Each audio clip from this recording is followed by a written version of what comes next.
Hi, I'm Chris Wilson from Grinding Gear Games. Welcome to the Work From Home edition of our Path of Exile announcement livestream. Thanks for joining us as we discuss all the details of the upcoming Path of Exile Scourge expansion, which releases on October 22nd for PC and October 27th on console. For today's livestream, Twitch drops are enabled. Check out the link below the stream for more information on how to claim your free Dragonfly wings.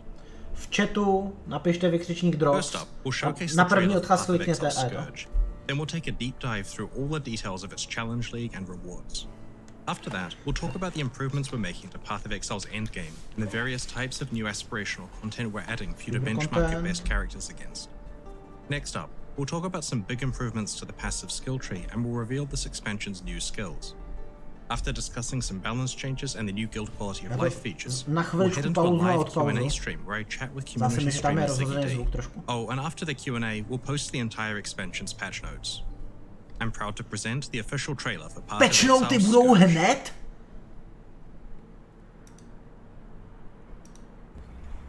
Patch noty budou hned po Q&A? Dneska budou patch noty? The day the demons found our world. To ještě neviděl. The innocent were first to die.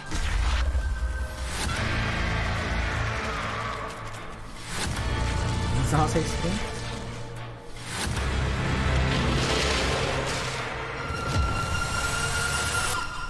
Kerrigan.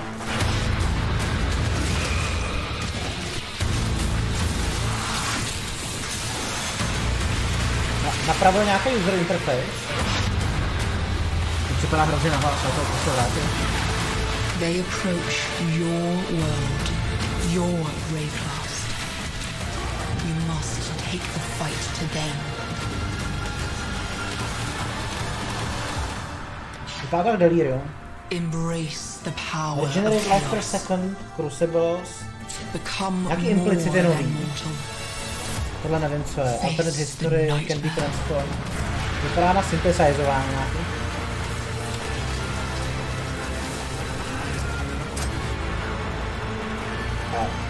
Kvadrantový atlas.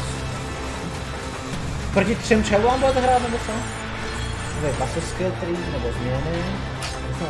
Masteries, Masteries? Guild Hideouts to mě nezajímá. Expedition Core. They are ravenous.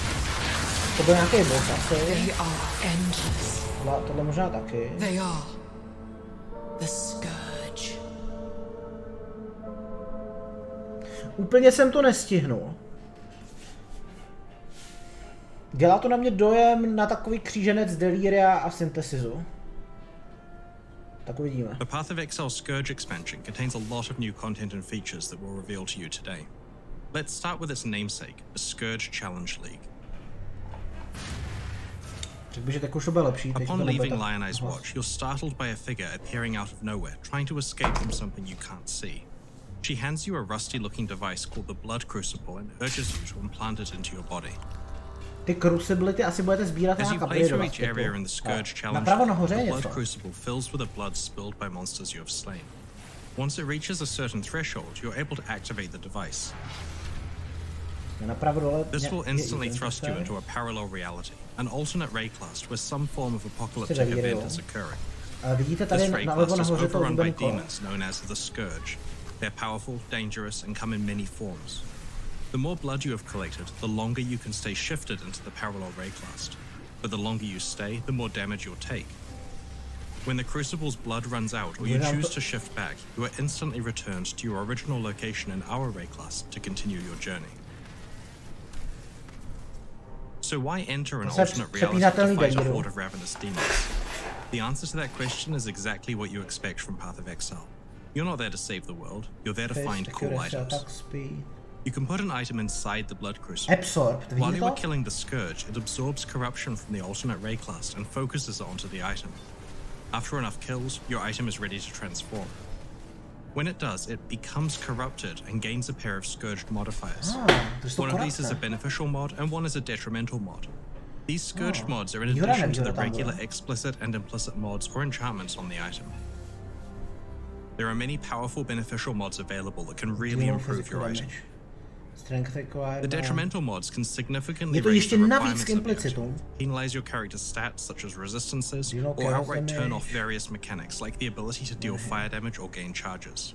Ale bude to korapnutý. The goal of the transformation process is to get a beneficial mod that makes your item a lot more powerful, while also rolling a detrimental mod that doesn't hurt your build much or but if you get a combination you're unhappy with, then your item is not ruined. By putting it back in the Blood Crucible, killing even more monsters in the alternate rayclast, you can transform it a second time, potentially getting a better pair of mods that overwrite the first.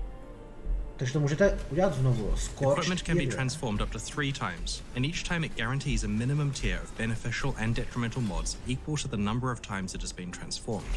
By the 3rd tier, you can start to get some very powerful effects. Triple damage. The Blood Crucible works on already corrupted items, so it's possible to add Scourged mods to items that you thought couldn't be improved any further. Takže můžete tam dávat i koruptní věci. Talking about corrupted items, you're going to need a way to modify their sockets. While in the alternate ray class, you can find tainted chromatic orbs, tainted jeweler's orbs, and tainted orbs of fusing. Takže teďko už nebudete muset dělat přes crafting bench s val orbama, ale budete nacházet tyhle ty věci rovnou. Significantly easier and cheaper way of modifying the sockets on your corrupted items than the crafting bench. To jsem si přesně myslel, že to bude dělat. While it's obvious that Scourged items can be among Path of Exile's most powerful endgame equipment, it's worth considering the huge impact that good Scourge modifiers can have on your run through the campaign. In our testing, we often manage to Scourge items that are far more powerful than leveling units. As you slay the Scourge and other monsters while shifted, the Blood Crucible gains experience and can level up. You can allocate its skill points in its own passive skill screen, which allows it to specialize in many aspects, such as unlocking additional item slots, faster item transformation, transformation outcomes, the ability to transform unique items, and so on. It's possible to eventually allocate every single one of the Blood Crucible's skills, but it requires a lot of demon slaying.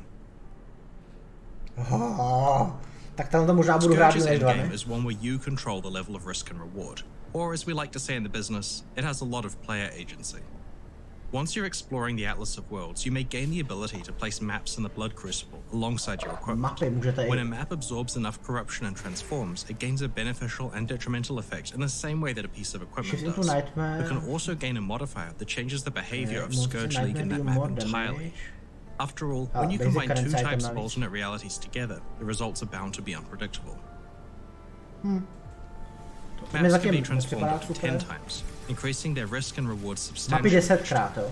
When a map is transformed a second or subsequent time, there's a chance that the new beneficial or detrimental modifiers stack alongside the existing ones, enhancing their power, or a chance that new modifiers are added.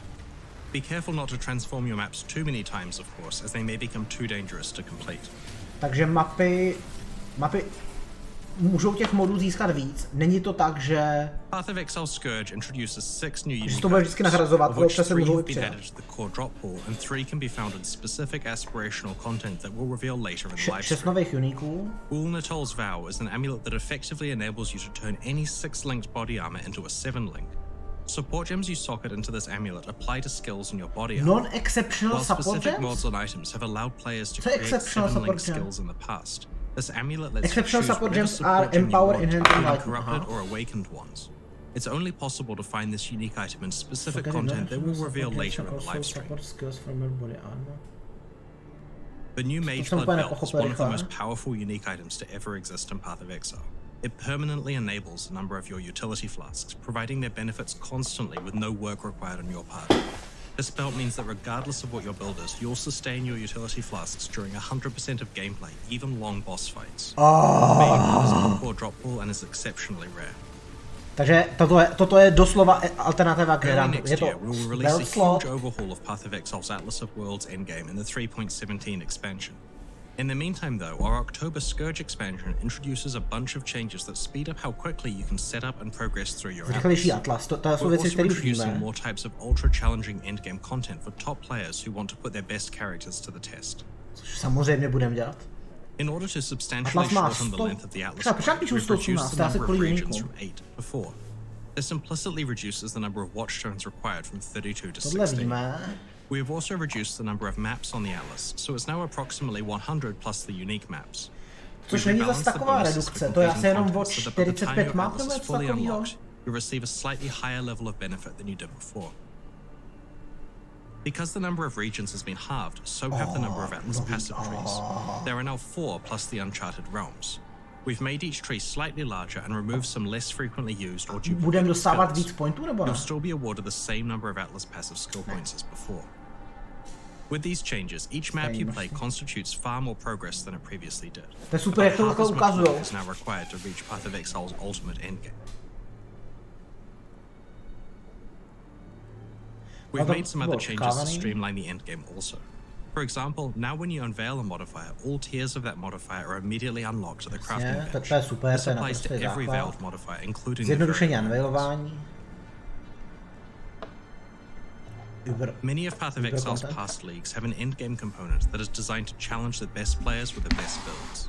Over time, more and more of Path of Exile's experienced players have managed to defeat the game's hardest content.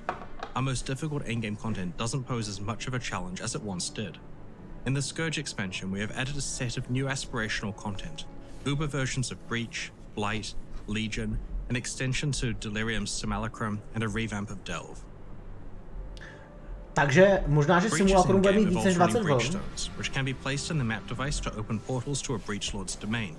For each Breachlord, there are currently 4 tiers of Breachstones, and you can upgrade between them using blessings. No a co ten pátý nový? Path of Exile Scourge introduces a new tier, Flawless Breachstones. These can't be obtained via blessings, but are instead found in the Maven encounters where you fight the Breachlords in their most challenging forms.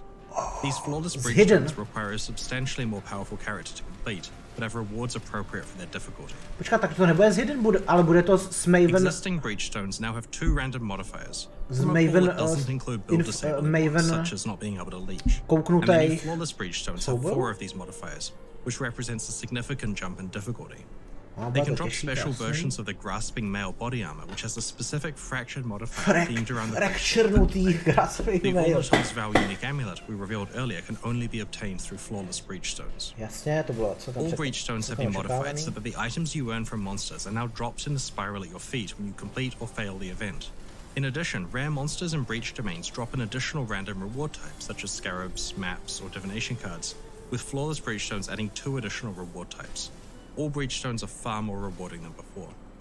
Takže všechny Breachstones budou lepší a nebudete sbírat věci postupně, ale až nakonec. Can be anointed up to 3 times to increase their difficulty and rewards.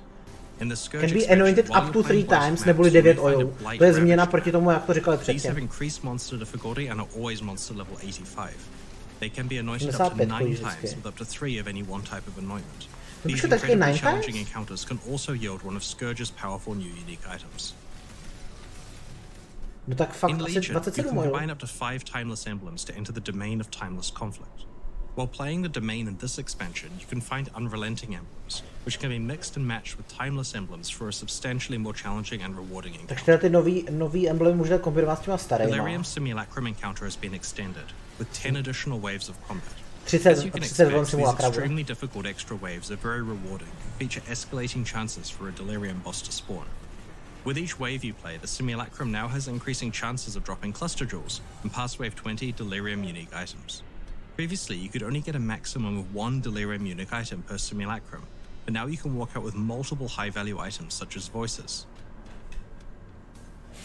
Simulacrums not only represent a lot more value now, but also an opportunity to truly test your character against some of Path of Exile's hardest content.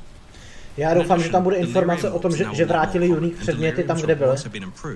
Due to less popular ones like Prophecy and Talisman being removed entirely. Prophecy a Talisman je pryč? Já nevím, jestli jsem to slyšel jako dobře. Úplně pryč? Už? The first change is that we have completely rebalanced the entire thing, so it's just more rewarding co bude dělat and challenging at earlier depths. In general, monsters scale to have more life but less damage than before. We've improved monster skills and bio modifiers to make deeper depths more challenging to go with their better rewards. Kvantita, chaos, endurance charge. Due to these changes, we've wiped the standard delve levels, but have retained your previous depth on your characters. To get back on the ladder, just play at whatever depth you were still able to complete. We've also improved the delve catch-up mechanic. Previously, if you entered delve for the first time at level 90, you'd be taken to a depth that is the equivalent of tier 1 maps. Now we'll be taken to the equivalent of tier 13 maps. This means that if you want, you can essentially ignore delve until the late game rather than having to play as you go. We've increased the base sulfite cap from 600 to 1200. Underground cities are now more common and you'll encounter bosses more often, including all. Nice. You can rarely find fractured items with delve modifiers on them. Fractured Spectres, samozřejmě. We've also increased fossil and resonator availability throughout the Azurite mine. Fossil availability outside of delve has been reduced. All resonators dropped are now chaotic resonators, with alchemical resonators not dropping anymore. We've also improved the least powerful fossils. Alchemical resonátor už nebudou existovat, nebo nebudou dropovat. It has been a long time since we've done a big rework of Path of Exile's iconic passive skill tree. A tohle to bude muset vidět v puzzle buildingu. And before I list them, I want to emphasize that our goal here has been to keep the tree as similar to before as possible. All of your years of muscle memory will not be wasted. The tree will still feel like the back of your hand, despite our changes. While planning this rework, we examined every aspect of the passive skill tree. We reviewed and improved each of the tree's class start areas, we added new clusters of skills, improved existing ones, and concentrated power more directly on each skill's primary function. The process of doing this identified that many passive skills had niche stats that didn't matter to most characters or distracted away from the purpose of what the skill was trying to do. When we took niche stats away from a skill, we buffed the primary function of the skill so that it was more concentrated on one purpose. While I'm sure that powerful passive skills sound great to you, you're probably wondering what happened to all of those niche stats. You see, while we were doing this rework, we realized that specific build-enabling niche stats appearing in specific locations on the tree actually constrained players' passive builds in quite severe ways. Players who wanted to get several specific niche stats often had little flexibility with the rest of their tree because they had to plan around getting to the specific clusters that had those niche stats. We decided we wanted to solve both problems at once here, to move niche stats off the main tree, but also to provide a way to get them, preferably from many different locations all over the passive skill tree. And that's how we came up with a passive Masteries system. Outside of the class start locations, all passive skill clusters that have a notable passive in them now contain a passive mastery. When you allocate the first notable passive in each cluster, a mastery becomes available to allocate in that cluster. When you spend a passive skill point on the mastery, you can choose a specific stat to gain. This list is shared with all the clusters on the tree that have the same theme, so you can travel to any of them to get the stat you want. As you allocate a mastery stat is crossed off the list for that theme. This mastery system has essentially let us add hundreds of powerful new notable passives that you can access from all over the tree. Zjednodušeně řečeno, seznam nějakých skillů, passive skillů, budete moct získat na vícero místech zároveň. Zjednodušeně řečeno. We've also rebalanced a few keystone passives, changed the locations of some, and added 6 new keystones to the tree. Nic to neznám, takže to je v pohodě. Tohle neznám, takže... Overall, Path of Exile's passive skill tree is now a lot more powerful, with concentrated power coming from core ty mastery, to bude passives, zajímavý. Jo, nějaká life mastery, nějaká bow mastery, crit mastery. Tady POB vývář, POB vývář pro GG, už další dobu. Two of them are new concepts unlike anything we have done before. These ones are designed to immediately create entirely new builds that have a lot of potential. There's also a utility skill that will help characters stay alive. Teďko ta community verze, tam myslím, že tam se podílí víc lidí. To není jenom jeden člověk. Let's go through the new skills. Tak, nový skill. Energy Blade is a new skill that transforms your melee weapons into, well, energy blades. A large portion of your energy shield is converted into the lightning damage that these blades deal. Energy shield je konvertuje na lightning damage. Shield archetype, where you want to stack as much energy shield as possible to get the most powerful blades you can. Conveniently, the defenses rework in this expansion is very compatible with this plan.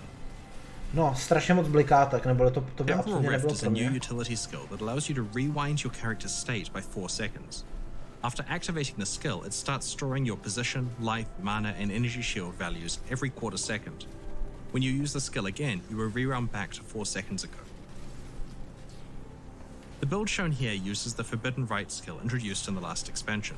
This skill does a lot of damage, but also hurts the caster when used. Temporal Rift allows this player to snapshot their full life orb, cast Forbidden Rite a lot, and then revert back to full life to keep casting. Not only is Temporal Rift incredibly useful in hardcore mode for obvious reasons, or while exploring maps efficiently, but it also enables some interesting tricks with mana. Jakože i ze smrti se můžete vrátit do nesmrti? Delve as well if you don't mess up the timing. Temporal Rift also prevents temporal chains from affecting you while it is in use. A, jste můj na temčiny. Tornado is another new skill. As the name suggests, it creates a tornado that relentlessly moves towards enemies and pulses with damage. While the tornado is forming, you have a couple of seconds where it will absorb damage from projectiles you hit it with. Fire as many projectiles as you can into it during that period and it'll power up, greatly increasing its damage output. Pěkně Hydrosphere Tornado. In the Expedition expansion, we introduced a skill called Explosive Concoction. Based on player feedback, we're improving the skill so that its projectiles are thrown faster, have a higher base crit chance, and have greater speed. Now that we feel that Explosive Concoction is sufficiently powerful, we're introducing a similar new skill called Poisonous Concoction. As the name implies, this one deals poison damage rather than fire damage, and consumes charges from your life flasks rather than your elemental flasks. Poisonous Concoction scales its damage based on how much life the consumed flasks recover, which encourages you to craft your flasks to take advantage of this.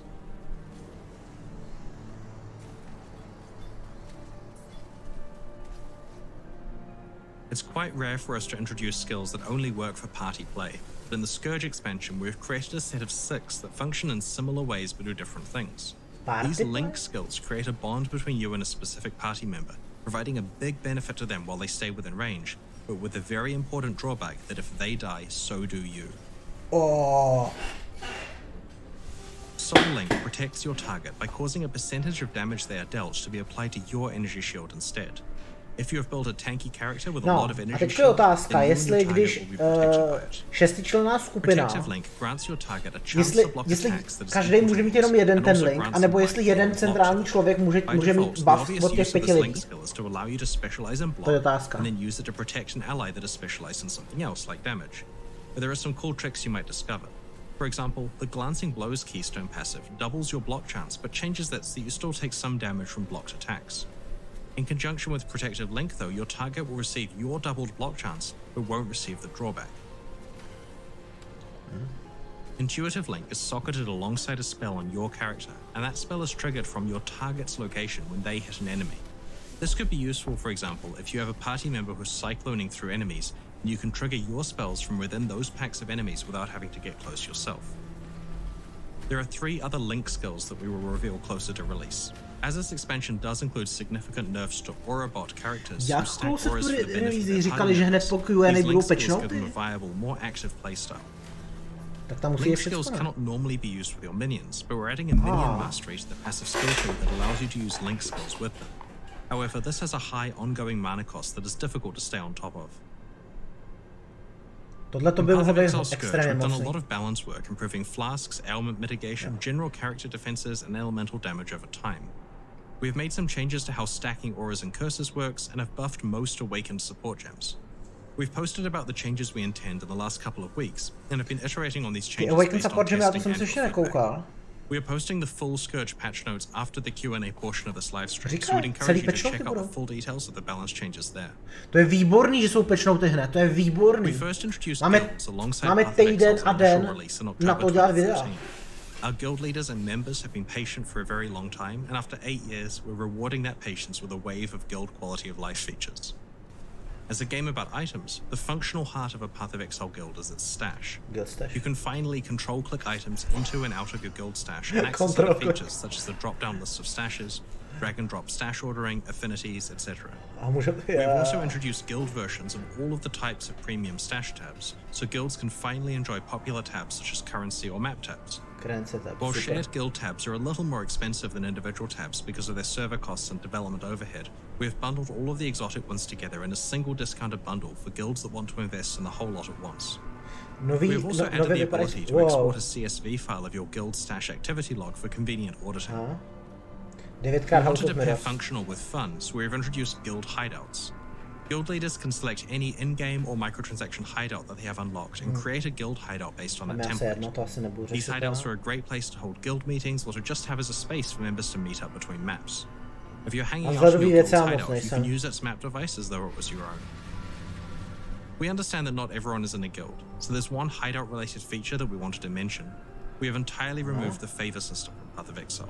From this expansion onwards, all hideout decorations that could previously be obtained with favor are now available to all players in unlimited quantities. To je správně, to nemělo žádný smysl.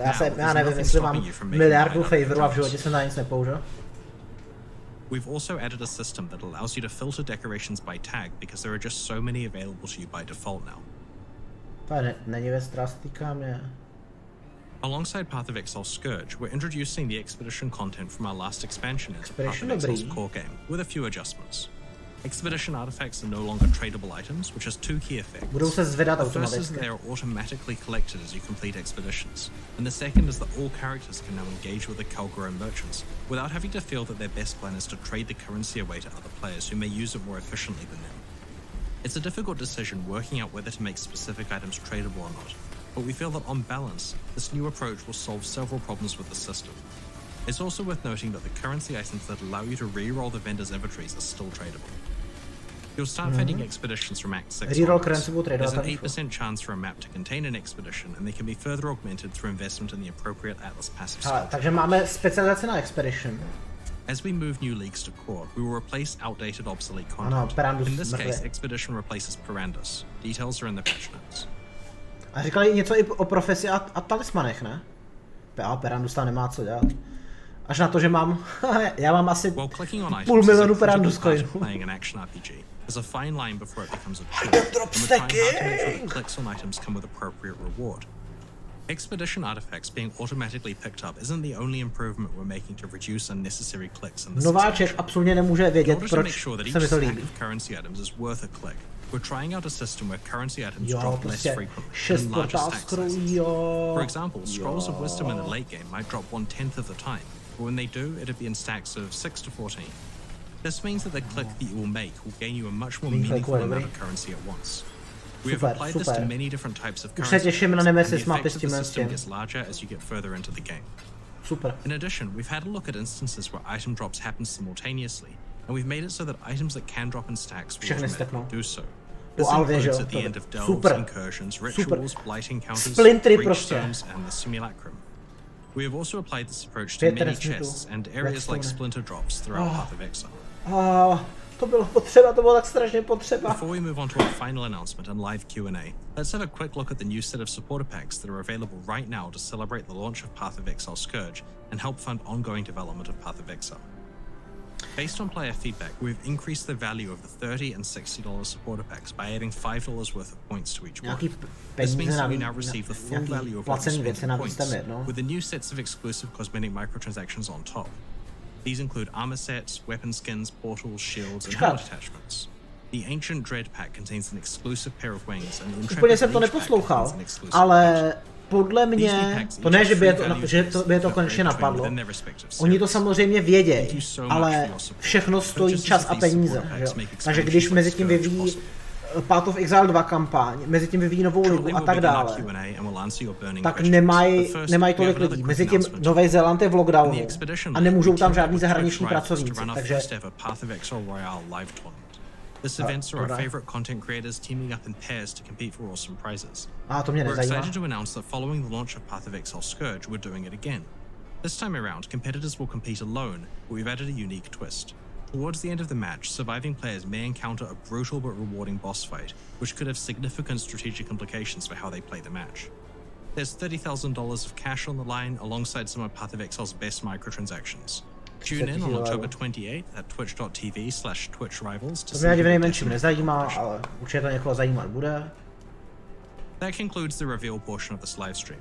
Keep an eye on our news next week as we reveal more details about the Scourge expansion.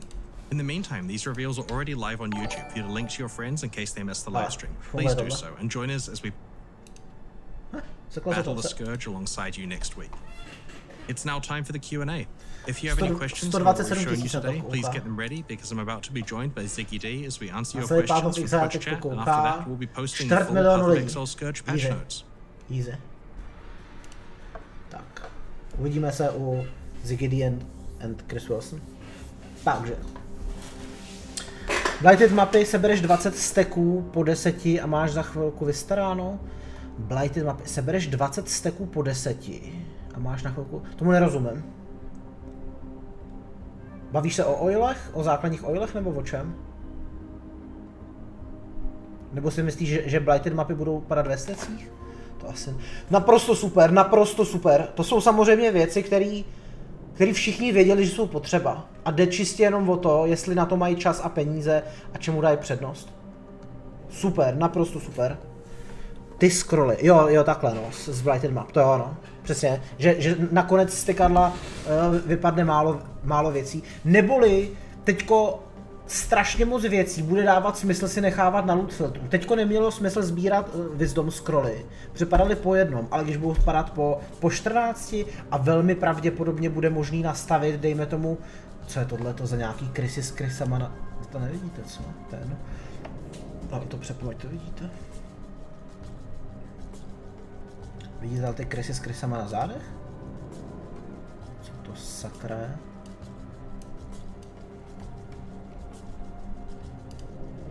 To bude super a pravděpodobně bude moct udělat i to, že dejme tomu, aby se vám to zobrazovalo pouze pokud jich spadne, dejme tomu 10 a víc. Naprosto super, naprosto super. Teďko bude dávat smysl i tyhle ty levné věci sbírat. Ovšem, všechny výhody mají svoje nevýhody. To znamená, že pro velmi začátečnický hráče teďko bude méně předmětů, který můžou sbírat a bude pro ně mít hodnotu. Protože když i pokročilí hráči budou sbírat wisdom scrolly, tak teďko úplně amatérský hráč, který shodou okolností pozbíral 1600 wisdom scrollů, je nemůže za, já nevím, 40 chaosů nebo kolik bylo možné je prodat, to už nebude možný, protože trh bude nasycený, protože všichni budou sbírat.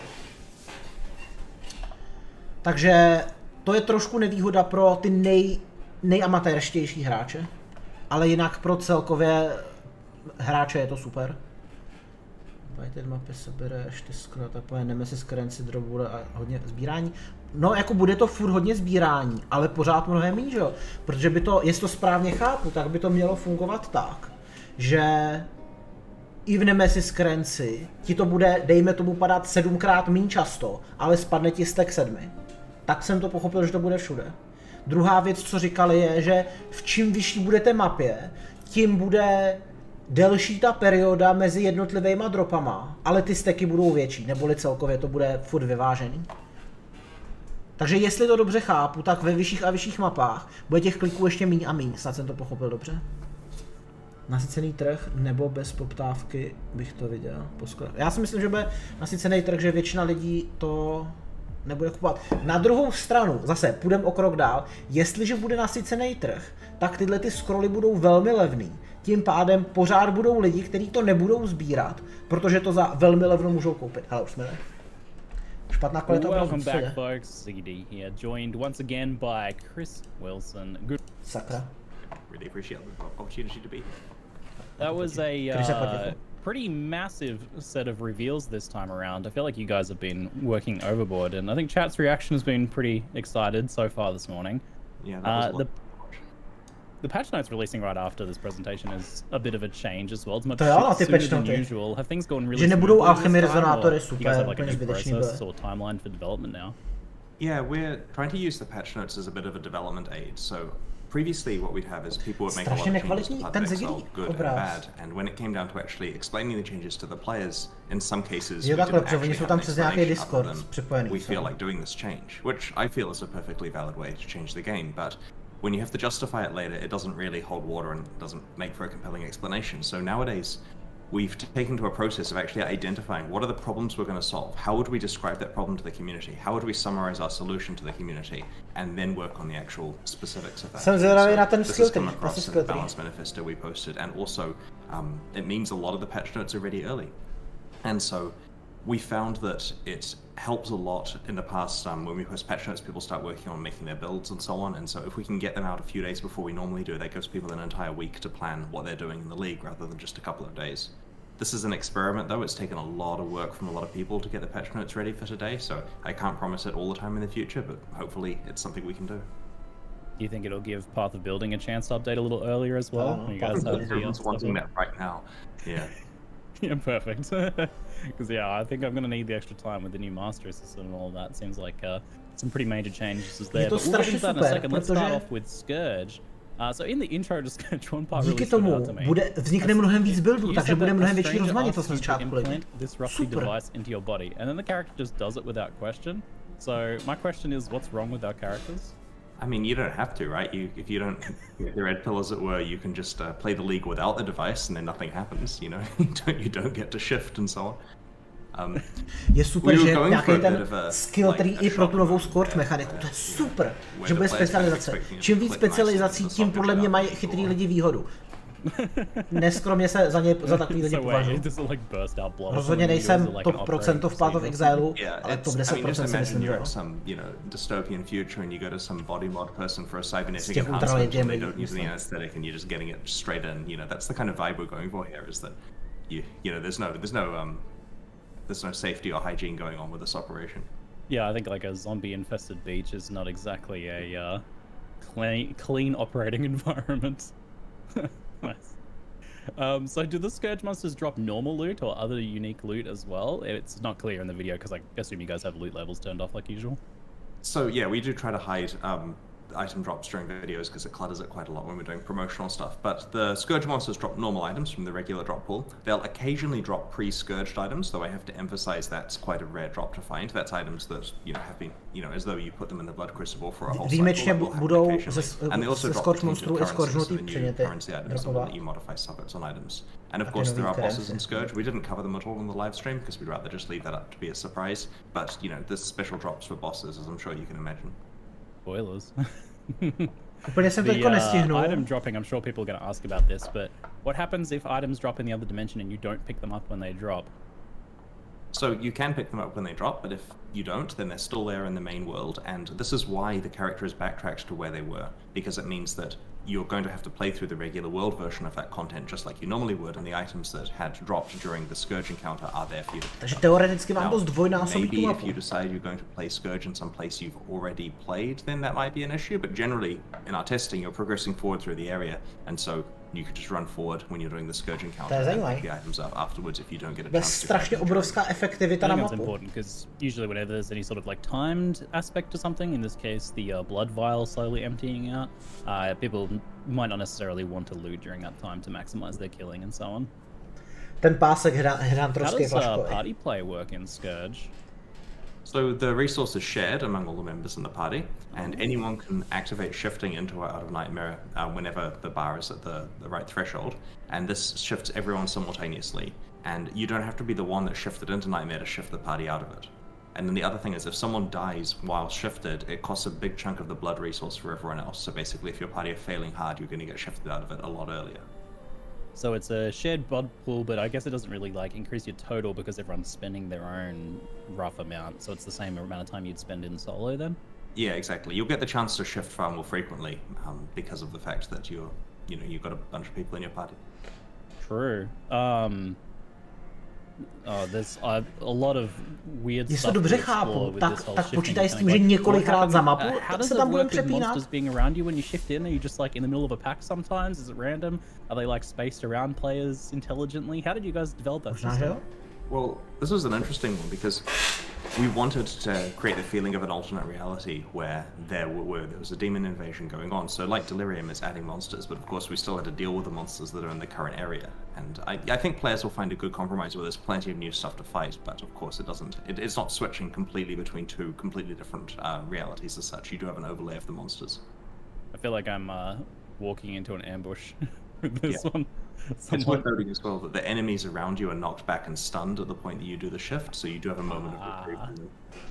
That's very smart, because I was wondering, if you like just happen to shift. O ultimátu se vůbec nebavili, takže to nejspíš si lize nepřijde. It sounds like you guys already have a counter mechanic to that. So you can use shifting as a way of stunning nearby enemies if you like demons.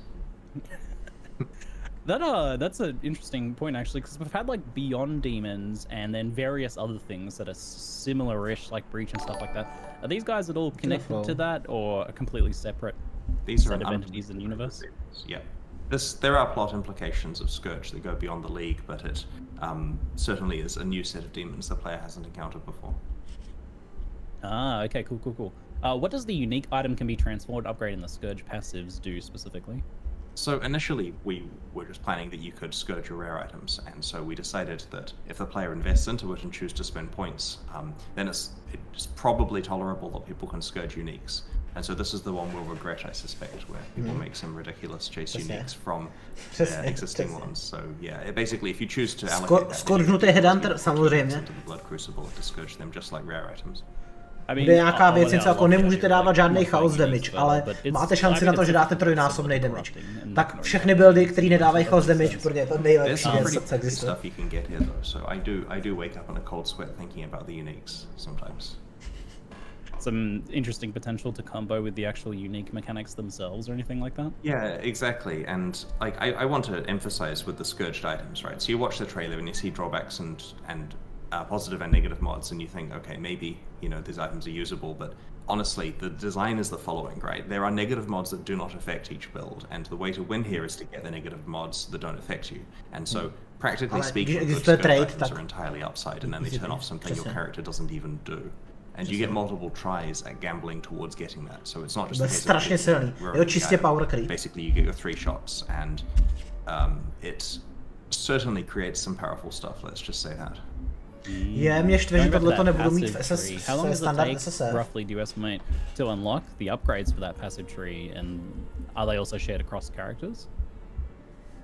So, they are shared across characters. It's league account, as we call it. So all the characters in that league on that account get access to it. So it's like your Atlas progress, for example.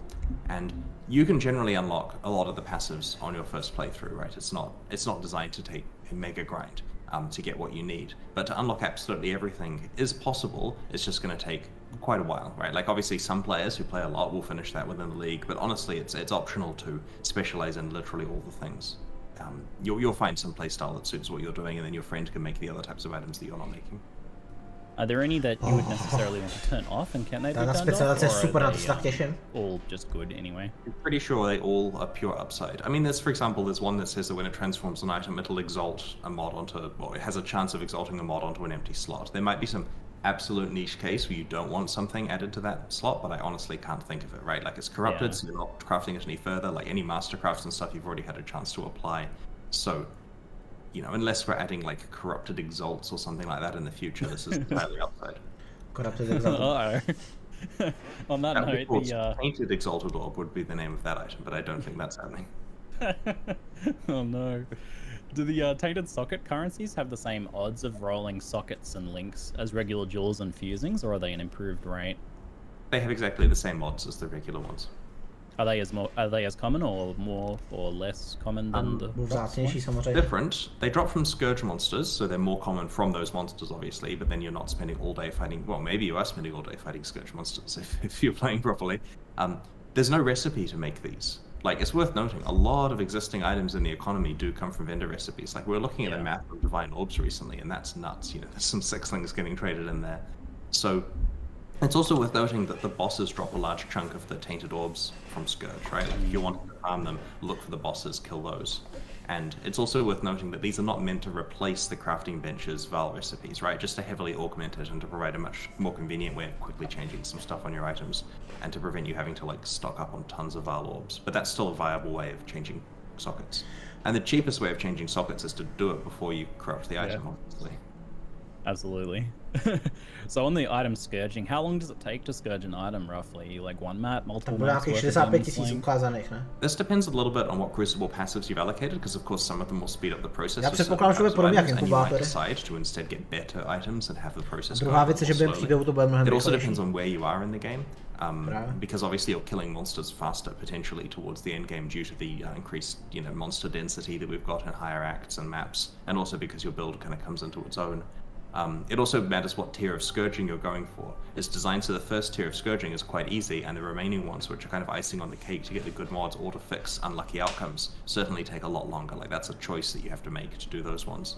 But basically, we've tried to pitch it so it's a few areas you play through in the campaign, which may become, you know, several maps or a number of maps when you're playing in the end game. I believe if you're doing like a tier 3 Scourging project on some complicated item, it might take potentially more than, you know, 10, 20 maps to tier 3 Scourge something, but this will come down a lot to final numbers that are still being tweaked in our last week of playtesting.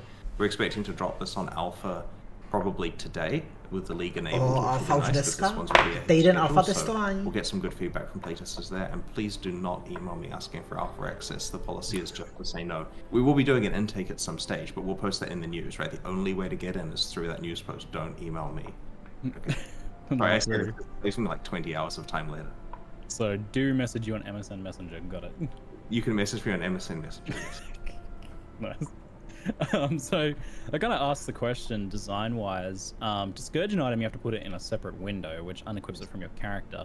Doesn't this kind of discourage you from scourging items that you're currently using, as you have to play for X amount of time without them, like up to 10, 20 maps, like you said? Yes, it absolutely does, and that's intentional. And this is because when you scourge the item, you can totally ruin it, right? Like, there are downsides there. For example, if you turn off physical damage and you're a physical build, that item is not helpful to you for a while. And so it's very intentional that you're putting side project items in that window to level them up, rather than what you're actually using. Because if you could level up your currently equipped weapon and you transform it and now it doesn't work anymore, you'd be really stuck. So this forces you to be using a backup item. And that creates strategic choices of whether, you know, which item it is and so on, what you're working on. It's a little bit different to regular viling and temple corrupting, where people are often taking the chest armor off their character and then disappearing or something like that. But I guess in this case, the item doesn't really ever disappear. There's not like that sort of outcome here, unless, say, it disappears for your character because the mod is terrible for you. You could always trade it, right? Like, if you find this item, like you're working on something that turns off physical damage. Trade liga bude to nejvšemocnější, co existuje. Cokoliv, když uděláte s nějakou výhodou a nevýhodou, která vám vadí, ale někomu jinému to je jedno, tak ta nevýhoda neexistuje, nebo to má jenom hodnotu té výhody. To je tak strašně mocný. Slot for a map, and also you can unlock additional slot. Does it take longer if you have more items in there? Like, is the corruption split between them, or is each one its own independent thing and there's no like loss for scourging multiple items at once? It has no downside, so that's pure the ability to work on multiple projects at once. This is helpful, of course, if you're trying to do a tier 3 Scourge that's going to take a while, or maybe you're trying to like bake a map to like 10 or something like that. Then you get the ability to work on other stuff at the same time. Můžete si... Hele, máme dropy. Už ti panu drop. Vyzvednout. So how quick during leveling will transforming happening, like, to make sure that the item stays relevant effectively, like it's going to be ready for next time? We do care about relevance here, so I mean it's an area too, right? Like, it depends how much scourging you're doing, but it's not taking you too long. And it's worth noting that if the item is improved, then the punchiness from that is going to certainly outweigh the fact it's a couple of levels under you at most. The next question is kind of roughly in the area of like timed content and driving people to certain builds with things like Breach and Legion, or especially like Legion 4-ways and 5-way battles and things like that. Should that be expected with Scourge League? How do you guys consider that when designing a league that has some kind of a pseudo timer? We have a couple of things here. So the first one is that the team are entirely aware of the fact that this league has a timer, and on a daily basis there were questions of what can we do to potentially remove the timer and change it, and we are very Budou tady dobrý buildy, který mají strašně mocný map clear. Bude pořád strašně mocný Headhunter a Inspired Learning. We're pretty comfortable with that. We feel it is actually possible with quite a range of characters. Asi tak. The interesting thing here is with action RPG design, you implicitly already have a lot of incentives towards základ bude vběhnout do mapy, zabít nějakou skupinku, přepnout se do Scourge a mít tak velký damage, že celou mapu proběhnete ve Scourge a vůbec z něj nevypadnete. Takhle to bude fungovat. You know, progressing it proportionally to their clear speed. Transforming. So there are already incentives for clear speed. If you make a character that's terrible at clearing and does really badly in a timer league, you're still going to have a pretty generally terrible experience in that league anyway.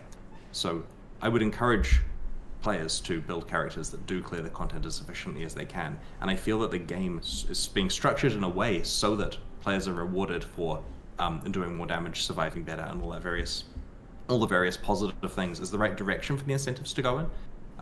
So in principle, we understand timers are frustrating for players, but at the same time, they're probably encouraging the right player behavior from the game, and we'd have to put in like anti-incentives in order to properly compensate against it, which we don't think is the right direction for an action RPG.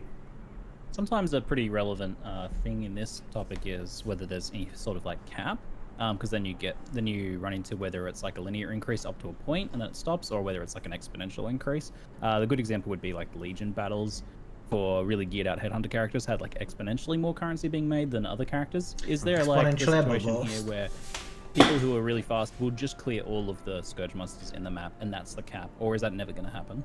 It's unlikely to. You don't get to spend too long in Scourge. There's a lot of monsters you don't get the ability to kill, and it is bottlenecked by the amount of blood you can get from the monsters in the main area.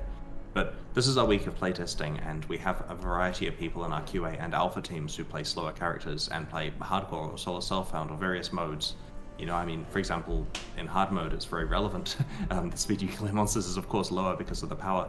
the power cap there, and so hard mode. This is something we are playtesting heavily to make sure that it's balanced around it. No, to mě zajímá, kdy bude hard mode? How does this interact with things like Breach and Beyond, other things that add more monsters to the map? Does that help you gather blood and mean that you can spend a lot more time Scourged? So my understanding is that it does. I'm just going to quickly check with my team to confirm that. Yep, they do help you gather blood, so you can speed up your progress by doing additional content. Cool. Stacks on then. Since you mentioned it, I was going to ask at the end of the Q&A, but you mentioned hard mode. Check. So, what's happening with hard mode, Chris? So we're planning to release hard mode into testing at some stage after 3.16 is released. It wasn't ready in time, and we're not going to sacrifice a day of 3.16 of Scourge's development for hard mode. And so basically the intention is at some point during 3.16 we'll work up some way that the public can test it, those who are interested, and have a bash at that. I mean, we're keeping the news out of the live stream because it's not relevant at the moment, and it is for a niche group of players, but we'll certainly be communicating heavily once that's ready for people to dive in.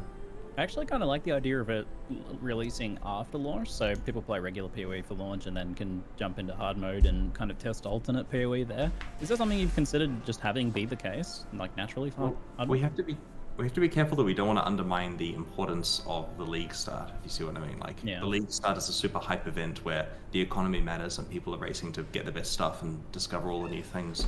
And so if they know that in 2 weeks' time or something, and this isn't 2 weeks, it's more like 6, but if people know that in 2 weeks' time there's some other thing they want to play, then they won't push as hard. They won't try to get the items for their character that they would otherwise choose to get. So in general, I prefer to start everything at the same time. But I don't want to wait to 3.17 to get some testing underway for hard mode, but they just need to view the initial version of what we release as testing, right? Like, have a go, give us some feedback, and then play it properly when it comes out in 3.17. You've certainly hyped this mode, Chris, so I'm pretty eager to give it a try. See what it's all about, eh? It's final net probably won't be hard mode, I should add, right? Like, everyone's going to get confused when we announce some mode, and they're like, is this an addition to hard mode? That's going to be hard to change the name now. You've said it so many times. Let's move on to a different topic, changing pace a little bit. The new end game. Previously, the initial round of Conquerors were quite straightforward, but then things got a lot more complex as you needed to start targeting specific zones and moving watchstones around, especially if you wanted to be efficient, not accidentally do content that didn't make you any progress and all of that. It was a whole thing. So how does the new 4-region atlas affect the Conqueror cycle now? Is it just like super straightforward the whole way? So fewer regions means less complexity with where watchstones go. There's fewer options there. Já vím, že to budu muset zkompletovat celý atlas. Of course, it's still abych o tom udělal to video. You get to choose where to put watchstones and when you put them there and which watchstones they are, but you have fewer choices, fewer options there, so it is somewhat simpler. Basically, it generally works exactly the same as before, but with less regions. And it also means there's less variance in the state of your atlas. Like previously with 8 regions, there was a lot of spikes, so this place is specialized in this thing or is very high level or whatever. Fewer regions means that on average, things are more similar to each other. There's less juggling mechanics and stuff, but all the mechanics are still there. So basically, it's the simplification it probably needed. We may have taken it too far with the first version. This is also an interesting timing for this, because next league, effectively, your new endgame, right?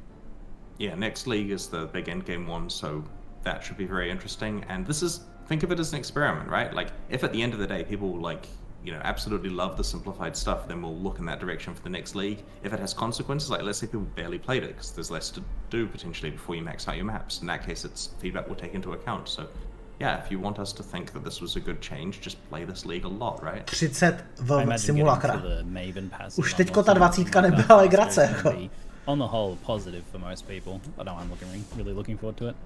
Well, we've been examining philosophically how we want the in-game progress of an action RPG to be, and we believe that having your power gain front-loaded towards the start, and so you're making incremental gain in the like diminishing returns part of the end game is probably a lot better. I mean, that's how it works in other action RPGs, right? It gets to the point where the rewards are smaller and smaller and spaced out further and further, and that is probably better than the player having this huge power gain over them, which is just a real pain to actually get to, because they want the character to be finished.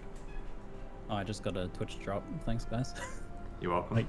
Like, they do work. Yes. Most of the new Uber tiers of content are gained through a drop, like the Blight-ravaged maps. How aware are you guys pitching access to the new aspirational content in which we can test our characters?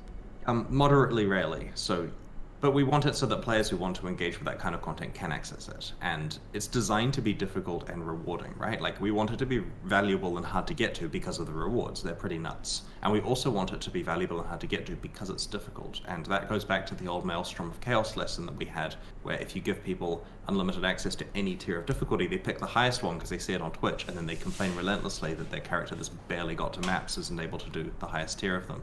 And so we've learned that the more difficult something is, těch víc bossů v Delve to bude tak dobrý a tak složitý prekurzory. We're still trying to give these out as often as we can, right? Like, we'll have conversations where we say for every X of the normal Uber content you do you get some of the next tier of Uber content? And those X numbers are relatively low. It is designed that a person is going to get to it. They're not waiting the whole league to see it. They'll get to play plenty. But it still is going to be something that you have to. Já předpokládám, že Uber content bude i ve standardu. Neboli o Uber contentu budu moct udělat video s mojí self-found standard postavou. Delirium Simulacrum is actually a good example that you guys added 10 new levels. Takže to budu moct udělat třeba v den 3. To gate access to that, but in order to make it to level 30, you actually have to make it to level 30. So when you guys philosophically want to use that versus making the access rare? It comes down to a lot to whether on what stage of it is tradable, right? In the case of the Simulacrum, the base thing is tradable, but in order to earn the access to the final waves, you need to, of course, fight your way there. In the case of like a Blight Ravaged map, obviously you have to be, succeeding at Blight encounters in order to get those. The problem is that people do succeed at Blight encounters. People typically pitch blighted maps at a level that they believe they can do, otherwise they're wasting resources. And so we do give it to you proportional to your success in those encounters. To an extent you're fighting your way there, but it isn't guaranteed that finishing a blighted map gives you a blight ravaged map. Instead it might take more like, and this is me literally picking a number I haven't seen, but say 10 or something like that. It might be lower. This one might be a detail you don't know offhand, but where do you gain access to blight ravaged maps? Like early level is possible for them to drop, or only high level? My understanding is discuss higher tiers, but I'm going to be told in a few seconds what červených mapách? To mě překvapilo. Abych čekal, že červený mapy. Nebo 14 mapy? Tier 14 plus. Nice, okay, cool. To dává smysl. I like that, that's fun. Jsou 4 watchstoneový. Delve specific mods can now drop fractured and locked in place, which I love, having recently gone through crafting a Spectre chest. Is that always the case, or can they still drop as non-fractured versions? It's very rare for them to drop as fractured ones. I should emphasize, like, as you've seen, fractured ones are nuts, right? If you can lock on that +1 scepter thing, regardless of what you do with the item, you can have your specters. And so it's very valuable. This is a slim possibility of aspirational reward you can get from that content. It is not dropping like candy. No one really expected it to be anyway, right? I actually kind of like that, because it means that on the market there'll be cheap Spectre chests that are terrible, like just the Spectre mod, and everything else is complete garbage.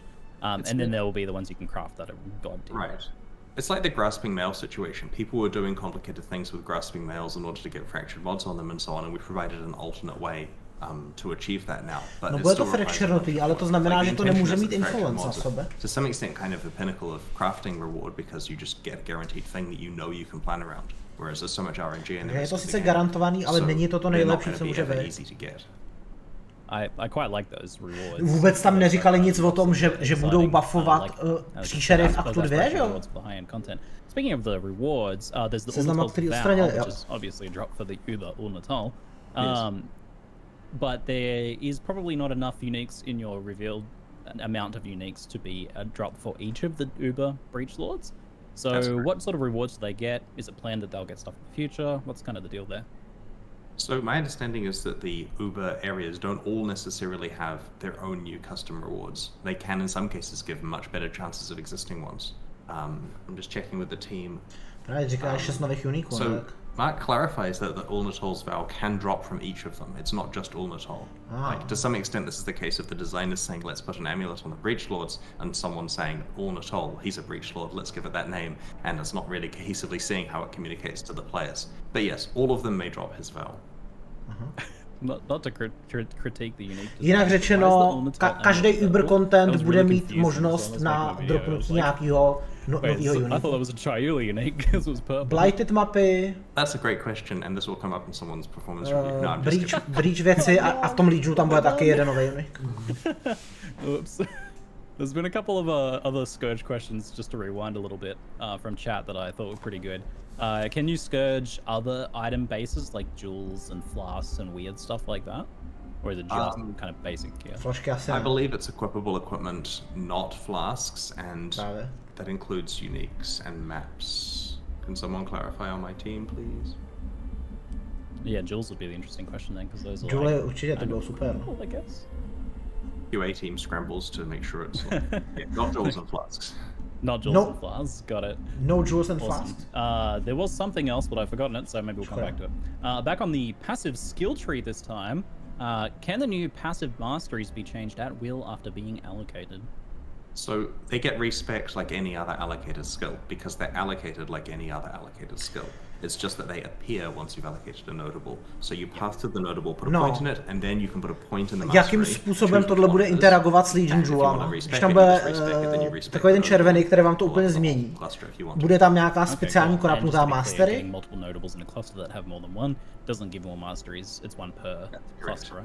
The first notable in each cluster will unlock the mastery. And for clarity here, I hope it was obvious from the explanation in the video, but Fire Mastery, for example, has a bunch of options. You can get many of those options by just allocating multiple clusters and pick a notable in each one. Awesome, awesome. I really love this system. Super excited about playing with it. If you anoint a notable then, especially relevant because you guys revealed an amulet that lets you anoint 4 anointed notables, does that give you a mastery point as well? No, you must actually physically allocate a notable on the tree to unlock the mastery that's near it. To byla dobrá otázka. Thought I got you with that one. Does this new system make it easy to expand and change the tree more in the future now as well? Well, there's a few consequences. It means that we don't have to worry about where we scroll away niche stats. Like previously, if there's something we wanted to add to the tree, we have to pick a place. And that means that all the builds that want that now have to involve that place, which takes away from what they're currently doing. It also gives us these lists we can put stuff on, right? Like, you know, a plausible content update in the future could be that we've added a thing to every mastery and find a new cool thing for it to do. And that's an easy place for us to put stuff that doesn't really disrupt builds and so on. Because one thing we've learned with Path of Exile is people want options for making their builds different with each league, but they don't necessarily want everything they've learned to be thrown in the garbage, right? If the build guides are entirely outdated and it's a fresh start of learning the game again, there's people who are like, I'll skip this one, I'll wait for a build guide next time. And so having everything feel familiar is actually very important. And that's why with the tree update here, it's still really the same tree. We spaced it out, gave it a cosmetic coat of paint, put some masteries in there and powered up the non-mastery passives a bit, but stuff's broadly in the same place as it was before. And that means players will be able to come in and do basically the same build as before. Flexibility, and the second version of their character might be more powerful. It looks and feels, just from seeing it, really different though. Like, not like you said in terms of layout, but this seems like a pretty big fundamental change to our character building process now. This mastery system opens up a lot more flexibility over where we go and things like that now too. That's correct. We got a lot of questions from chat on this topic. Seems like people are pretty curious about it. How will Timeless Jewels affect passive tree masteries? So do Timeless Jewels affect masteries at all? They do not. Yep, my teams say that Timeless Jewels do not affect passive masteries, just the notable. Okay. Masteries it's kind of a buff for Timeless Jewels then, because previously you might have been losing, if you were, say, using a Vile Timeless Jewel, losing an effect that was on a notable, but now that effect is on the mastery tree and you can still get it. Because we've moved the interesting effects to masteries, then yes, the notables are just more punchy in terms of regular stuff, which have now been re-rolled, of course, and yeah, you'll get the ability to allocate the mastery still. Awesome. A little bit of a buff there, it seems. It's worth noting as well, with the spreading out of the tree that we've done, we've adjusted radiuses of all the relevant jewels and so on, so that it's obviously not a nerf to those. Skill tree bude celkově větší. Someone's curious about the, is there like a hue or color change on the passive tree overall, or is this just a stylistic stuff for the video? We have revamped the art of the passive tree and added new effects and textures and so on, because the previous one was getting, you know, older than many of our staff's children. Oh my. What's the passive point budget like now? It seems like you need to use a passive point to get the small bonuses as well. Is it going to be worth it? That's kind of summary of the question. We have buffed the things we took small bonuses off. So previously where you'd allocate a notable and get a certain amount of stuff, you're still getting that much value from the notable. It's just that the main thing it's granting you is now bigger than before. And whether or not the small bonus is worth a point, I mean, I think it's pretty clear from our testing that people want all the small bonuses they can get, like they're like a bloodhound for those things. So yeah, there's more choice of what you can spend your points on that are impactful, and that may mean that you have difficult choices of what to pick, and you want to play multiple characters. Co říkali o těch talismanech a profesích? You'll do the side quests for skill points now, or whatever it is. But no, we haven't increased the budget for passive points. What's the decision about the in-game tree planner that's been kind of tested / talked about in the past? We haven't included it yet. It could be done. It's kind of working. It's just kind of bad. Like, it needs some work, right? Like, you know, I'm not happy with it. We have quality standards, right? We'll get it out there. Here's the thing, right? Like, we made it for the Chinese version, and they've got all this cool stuff it integrates with. Like, they've got this thing where when you kill Hillock, it goes, right, here are 3 suggested builds you could pick. Do you want to play this one or this one or this one? And it kind of guides you through that. Now, that was mostly because it was a new service for them and players needed to learn how to play. Like, our players would not benefit really from being handheld through those builds. And there's a lot of good resources of build guides and so on. So with the tree planner there, when you've selected a build, it gives you the ghost imprint of that build on the tree so that you kind of know where you're going. Now, we wouldn't have that functionality here unless we had some kind of thing. And I've got this dream here, this is me ranting now, where build guides on the website are consolidated in a better place. So when you put a build guide together, you have the ability to like choose all the bits and pieces with the user interface, but it includes snapshotting the tree at different levels. So you'd say like, here's the order you allocate the stuff. And then when someone imports your build guide from the forum into their character that they're playing online, it shows the ghost of the tree using the planner there, and all of this kind of fancy stuff. Like, you look at the quest reward window and it highlights the quest rewards that are relevant to the build guide that you've selected for your character, blah, blah, blah, blah. Sick. That would be nice. However, because we have this grand idea of doing that one day, we haven't just turned on the thing we made a while ago. I like the way that the developers who would have to implement this are sending me messages now. No, stop. Yeah. That's just me thinking of cool things we could do, which, you know, we have plenty of cool things, but that's the reason why we haven't turned on the passive planner. Got it. Yeah, it's like, you've painted a picture and we're all like, oh, it's really cool, we think it's cool, we're going to put up in our living room. Chci koukat na pečnouty a na všechny věci. Alright then, let's move on to skills. Does Temporal Rift with Cast on Death work to save your character? Sorry, could you repeat that? I was distracted by people freaking out. So, as soon as we saw Temporal Rift, it's like, Cast on Death. It rewinds time. Does it work? Okay, we've got a clarification from the team. It's a reservation effect, so it cannot be triggered. Yeah. Shredded. Awesome. So the new Link supports cause both Link characters to die when one does. And they can be upgraded via passive masteries to allow linking minions. If minions die, does that also kill the linked host? So to clarify, it doesn't cause both people to die when one does. It causes the caster of the link to die when the target dies. So you want to help your friend. If he dies, that screws you over. You can't help him and then kill yourself, right? Like, you know, it's not used for griefing. So I understand that's 20% of our community that were very excited, especially in hardcore. But no, you're opting into having your character exposed by using links. Anyway, the minion question. Yes, if your minion dies, then you also die. But that's why it's not a default behavior, because otherwise someone's going to misclick and target a minion and then the minion dies, because they like to die. Serving their master and all. So yeah, you have to specifically choose to opt in to being able to target minions, and then it's your responsibility what you click on. I can't wait until someone accidentally targets a skeleton in hardcore instead of the zombie or whatever they were trying to target. I guess that also prevents the fact that it only is one-way mutual killing. It prevents a situation where one person dying in the party wipes out the entire 6-man party due to a chain reaction of death. Yeah, it'll just be that when someone dies in the party, the support character gets killed as well, and you know that's how it works now. That's much more reasonable, but at the same time, Scourge mechanika. Yep. All right, that answers my next question then. Oh my, these are some complex questions here. Okay, I'm just gonna skip those. Okay, they clarify that everyone can link to everyone else for mutual destruction, which can happen. Like, it's basically this ultra blood pact. Okay, so you can link to someone, they can link back to you, and then you'll have mutual destruction. Imagine you play group found, and your goal is to link to everyone in a giant grid, so that if one party member dies, the whole party's wiped out and the hardcore run ends. That's actually hilarious and makes for, I think, z tohohle toho, co teďko říkají, tak to zní trošku tak, že skutečně šestičlenná skupina může mít jednoho centrálního týpka, který bude buffnutý 5 týpkama. Jenom bude riziko, že když ten centrální umře, tak tak je smulička. Ale jestliže to bude strašně mocný, tak to možná jako bude stát za to.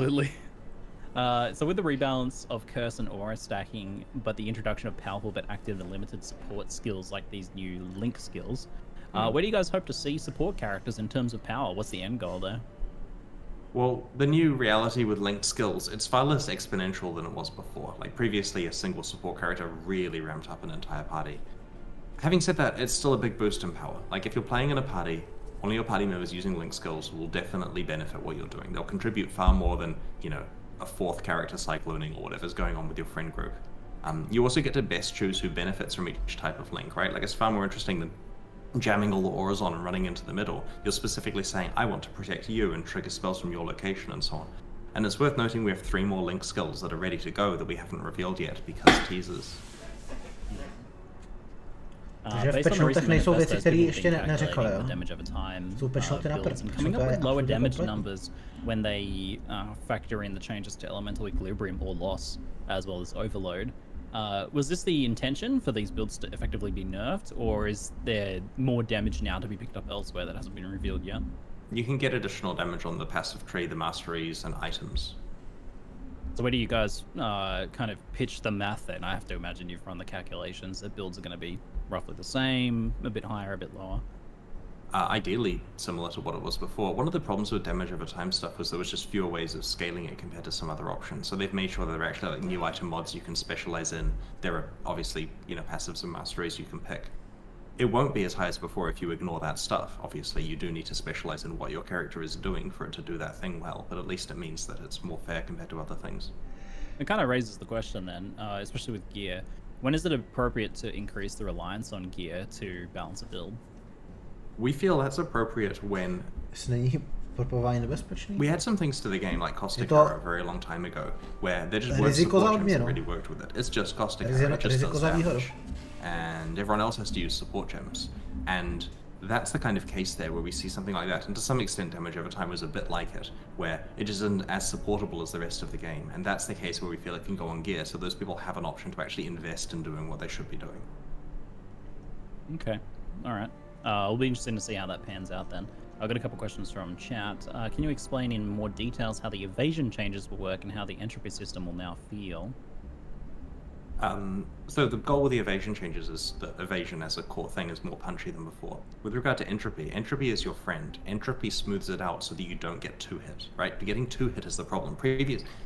No one really ever gets 1 hit, right? They do have enough survivability. The problem is quick, successive damage.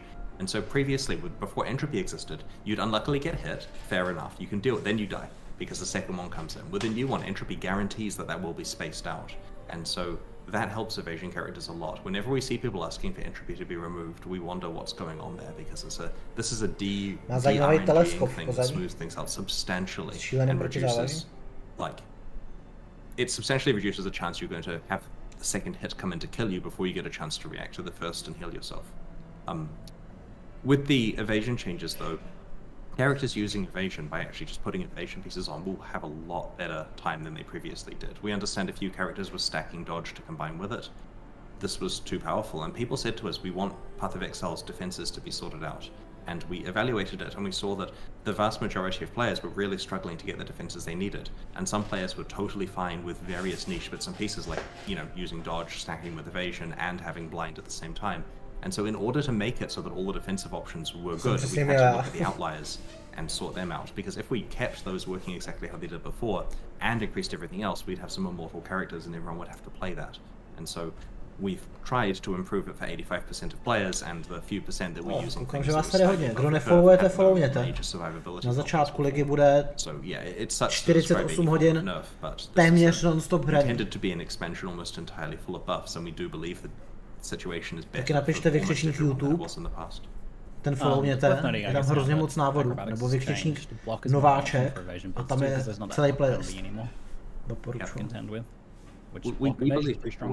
Once people try building their characters around the new defensive stuff, they'll have a great time. Like, it's easy to look at how the character was built before and say, I am hurt in some manner because it's my old thing, which is now the wrong shape for the whole, is incorrect. But when you actually look at the shape of the whole and build something right for it, it's quite defensive. Got it. Does the new tornado ability gain speed on projectile bonuses or anything like that? My understanding is that hitting it with projectiles will cause it to deal extra damage based on how much damage you dealt with those projectiles of that damage type. Rory clarifies it gains speed as it levels, so you do get benefits there, and of course you can support it and all that kind of jazz. Yeah, I think basically the question is because like it looks awesome, but it's like maybe a bit too slow. People are noting from the video, which is the same thing as well.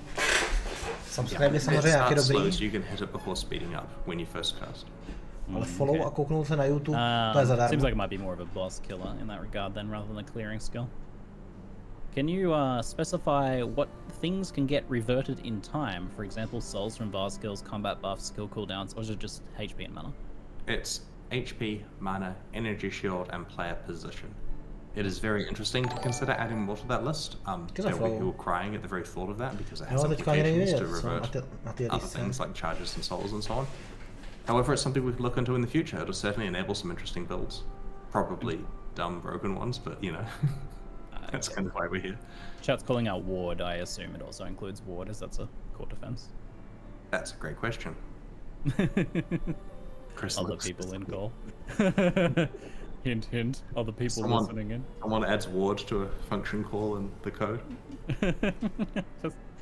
Chat, yeah, we'll deal with that if it needs dealing with. It's alright. If it doesn't, there'll be a reason. Cool. On guilds, does the guild hideout map device serve one party at a time or multiple parties somehow? So you can see your portals and your party's portals. The way it works is if you have a party leader with portals, then you'll see those. And if the party doesn't have any portals, you'll see your own ones. And you can also promote people in your party to become the leader if the leader was the wrong person. So there's been a bunch of work put into that. We've also got various changes behind the scenes to how portals are managed, so you're less likely to lose them, and you know, there's a bunch of work gone into improving this stuff. But basically the goal here is that you can sit in your guild hideout forever, and aside from trading with randoms, you can do anything you would normally do in your own hideout. Obviously, you can't just invite strangers into your guild hideout because there could be super secret guild stuff being discussed. Or having a party or something. But aside from trading with randoms, you have to go to their hideout to do that. You can use your guild's hideout as your own personal hideout, practically speaking. I'm super impressed with the portals working based on parties, so multiple people can use the same map device. I did not expect that at all. Since you brought up the trading thing, though, it really like raises the question once again about whether you guys are still considering cross-instance trading. At this stage, we're not going to change the trading system to allow cross-instance trading. It's a major re-architecture, and I don't think it's worth it. All right, fair enough. Will there be additional guild slots available now that people will want to join guilds? It's kind of funny because when we looked into guild slots, the conclusion we have is we will not reduce them at this stage. Now that may seem like a counter argument, but the thing is, when you join Path of Exile, it tells you the status of all of your guild members and all of your friends, and various information gets sent around. And when you've got a maxed out guild and a maxed out friends list and all of this kind of stuff, there's a lot of data. Like whichever router that's going through kind of groans at the 8 kilobytes of data in that one packet, basically, and things get unhappy. When we do simulation of heavily guilded, heavily friended users all being incredibly active, because of course most users aren't, but when we do the simulation, the realm has poor stability. And so we believe that this will be fine at current settings, but the reason why we kept it and the reason why we're not improving it is because things get exponentially worse, especially given the more people will be in guilds now after these changes. So we're going to obviously try to improve this, like we want bigger guilds and so on, but it's not going to be quite the same as other games where you just make the biggest guild in the entire world that has half the server on it. Like, I get that streamers have huge communities and so on, and they kind of can't be guilded here. It's more for groups of close friends, and we're still allowing hundreds of people in guilds, I believe. What is the cap? What is the cap now? I don't know. Whatever it is, it's probably not changing for a little while, but ideally we'd like to. It's just that we're very aware of the fact that, this is the kind of thing that causes problems on launch day. So we'll try to avoid problems on launch day this time around. Will people be able to contribute points to the guild leader to get upgrades for hideouts and stash tabs? Yeah, it's exactly the same system that's been there for a long time. Basically, you can give points to the guild and it can spend those. So previously it had the ability to buy slots and regular stash tabs. Now it has the ability to buy hideouts, the microtransaction versions of decorations if you want any, and all the new types of stash tabs. See, I didn't even know that was an option because it's like barely touching the guild system before. It actually seems really appealing now, so well done. Thank you. Yeah, it's a lot of fun. Guilda bude velká věc, bude samostatný video. Já jsem to úplně nezaslechl správně, nevím, jestli říkali, že plánují v budoucnu je odstranit. Ale jestli budou ty patchnoty, tak tam to buď bude napsaný a tím pádem to bude odstraněný, nebo tam nebude zmíněný a nebude to odstraněný. Vidíme potom to. Probably not. We still like the idea of you actually going into a central part of Rayclast. I mean, people cynically say it so that we can sell microtransactions. And I get if you've got a guild hideout, then, you know, maybe you can see the microtransactions for your friends and stuff. But for the time being, we'd like it so people continue to load into towns. Alright. Can we enter guild hideouts if we play solo self-found? Are the guild hideouts cross-league? Cross-league asi ani omylem, ne? I'm completely blanking. I don't know. Whatever the current... Ani omylem, ne? I'm going to check in on that to make sure it's done correctly. Self-found samozřejmě, že nemůžete k někomu jinému. These are some more questions from chat. When will... a clarification from one of our devs. In a party, the guild map device will show your party leader's portals, but not your own. So if there are party leaders' portals, then you'll see those, but you won't see your own ones if you're in a guild. That's... Pokud seš v party. To je odpověď na jinou otázku, totiž než se ptáte. If it's being well thought out and well tested, it should be fine. And if there's problems with it, just let us know. I trust you. That's how I feel about this feature. It's complicated. Okay. Question mark.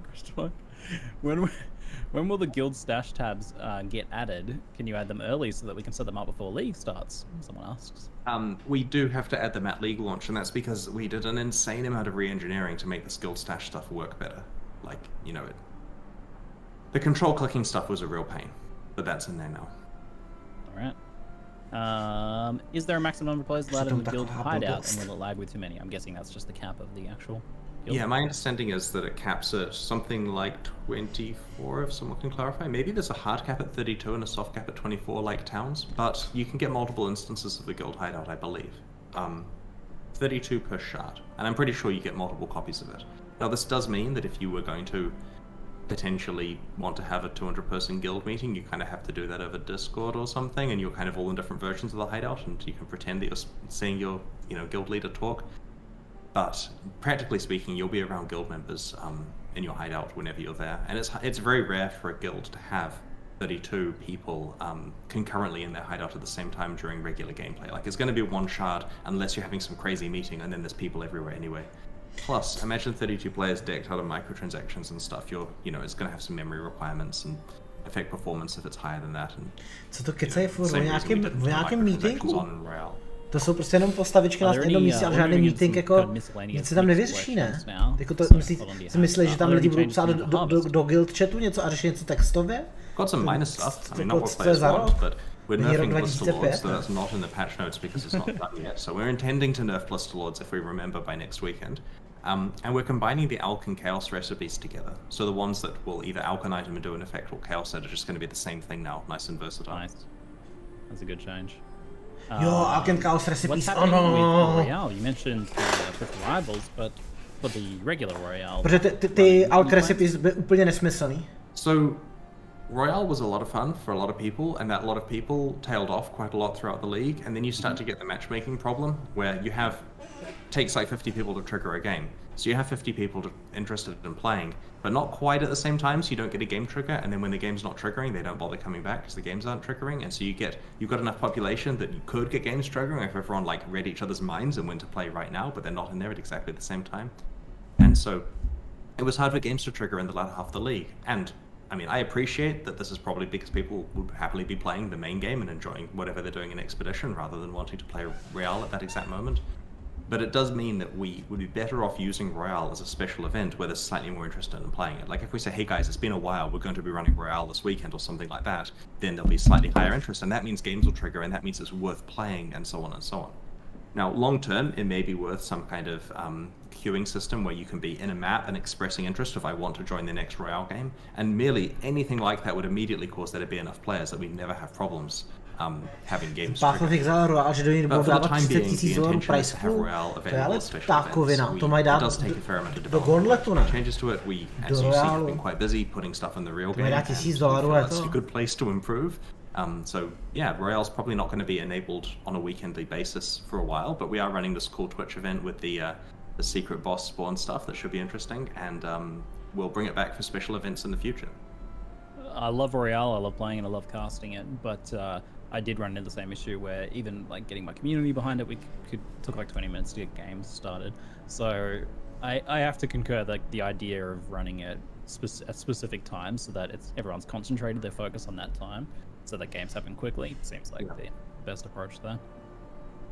A major campaign rebalance was started with Act 1 last expansion, but not mentioned this time. What's happening with that? So we had too much homework, so we didn't get time to work on that. Basically, the community, you know, gave us a lot of bits and pieces to work on, so we worked on those, and we'll continue with the rebalance later. And it's worth noting that basically what we're doing is getting the monsters to a normalized level of challenge and making sure they have good abilities and that kind of stuff. So it isn't meant to be, you know, making the game dramatically harder, just making it more consistent in terms of difficulty. Jsou tam na ty Uber věci. Doufám, že tam konečně přidělají místa na blessingy. Getting really cranky at me because I'm not asking the questions in the order that they wanted to ask me. Look, I have that on my question list already. You guys, calm down. Just wait a second, okay? But I'll tell you what, I'll ask it down. People want to know about Ultimate. Poté, co skončí Q&A, kouknem na ty věci a teprve potom budu koukat na patchnote. A ty dokonce možná budu jako samostatný video, to ještě uvidím. Very good. You liked that one. Destroyed. Will my map device unlocks be available via the guild hideout? My understanding is that they will be, but I'm going to wait for people to clarify that. The team wanted me to spoil that we're intending to bring Ultimatum back to core in 3.17, but I don't know if I want to spoil that, right? We maybe leave that one as a surprise. I mean, yeah, don't spoil that. Don't mention it. Probably best not to mention it. Potvrdil to teďka nebo ne, že ultimátum přijde na 3.17? If the South African servers will be staying because they've been having a great time playing on the test server.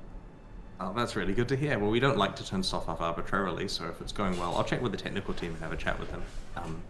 It's kind of sad that the meme dives left us so long, right? Like it's been, you know, the monthly emails about South African servers are finally over, and I just feel like it's the end of an era, right? Like, you know, like my 30s was the period of people complaining about South African servers. You break your life down in that. Bex is telling me to behave. Okay, so Reese clarifies that map device crafts you have unlocked can be used at the guild map device, but they are not shared. Jo, takhle naopak. Alright, Bex has given me the 5 minutes, so let's go quick. Any updates on colorblind support for sockets? So we have two new socket options available. We have small notches, which is smaller than the ones that we demoed in the community post, and we have large patterns. And so you can, by default, you do not see these, because that way, while the non-colorblind users were not complaining about having notches, we decided that we may as well give them, you know, no change if they don't want to change. So by default, no change, and you can turn on small notches for people who just want a hint as to which socket it is, or large patterns for people who want to, at a glance, be able to see easily which one it is. And I should note, there's this bike sharing feedback with the small notches one, where the blue one has a notch pointing upwards, and that's covered by the link, and everyone who sees it says you don't realize that you can't see the notch if there's a link going upwards, and it's just the most common thing, as though we haven't thought of that. But we also all notice that, but it doesn't matter, because if there's no notch going left or right, then the notch has to be going up. So those are, anyway. So that was great, but we have these socket colorblind options available, and as we, you know, experiment with further colorblindness stuff in the future, we'll put it in those options. Je hodně zajímavé. Já nevím, jaká je barvoslepost, jak je zastoupená v populaci. Řekl bych, že to bude hodně málo. Tak je zajímavý, že se tomu věnují takhle v hlavním čase. Napište do chatu, kdo jste barvoslepej, nebo máte nějaký problém s rozlišováním barev. I'm a little confused as well, but it sounds like... Já nevím o tom, že bych někoho takovýho znal. Any thoughts on mobility? We're dropping the patch notes in a few minutes, so if there are changes there that I'm unaware of, you'll see them in the patch notes, but I don't think it's specifically addressed. We've tried very hard to talk about most of the balance changes and improvements we're making in advance this time. Alpha's just been enabled for the alpha testers, so enjoy that. Very timely. People will be playing Scourge in 5 minutes. 8 minut, to by mohlo být tak strašně hladký ten launch, jestli budou mít 8 dní zpětný vazby od alfa týmu. I'll make sure that the console team is aware of that request. To by mohlo být fakt dobrý. How does Elemental Overload work with VAR skills? That's a good question. Right, I need my team to answer that one, unfortunately. It's not something I know. yeah, whether they're counted as a different skill or not might affect their use with Elemental Overload. Any PoE 2 news, just quickly? We have nothing more to share on Path of Exile 2. We're waiting until we've got a big, impactful pile of stuff. Probably next year is the next time we'll share a big pile of PoE 2 stuff, but things are looking real good. Okay, awesome. So Rory clarifies that it does count as a different skill, yes. Yeah, okay, so it won't gain the damage buff from Elemental Overload then. Worth considering. Oof. Okay, there's like a bunch of questions about... It's for astrophotography, and sadly I've been so busy with Path of Exile this year that I haven't used it once, right? So I'm one of those people that buys the thing, puts it in the background and never touches it, so I'm not an astrophotographer, but I will be as soon as things calm down. Maybe you can use it today now that we've gotten some things sorted out, although maybe wait until the night time, I imagine.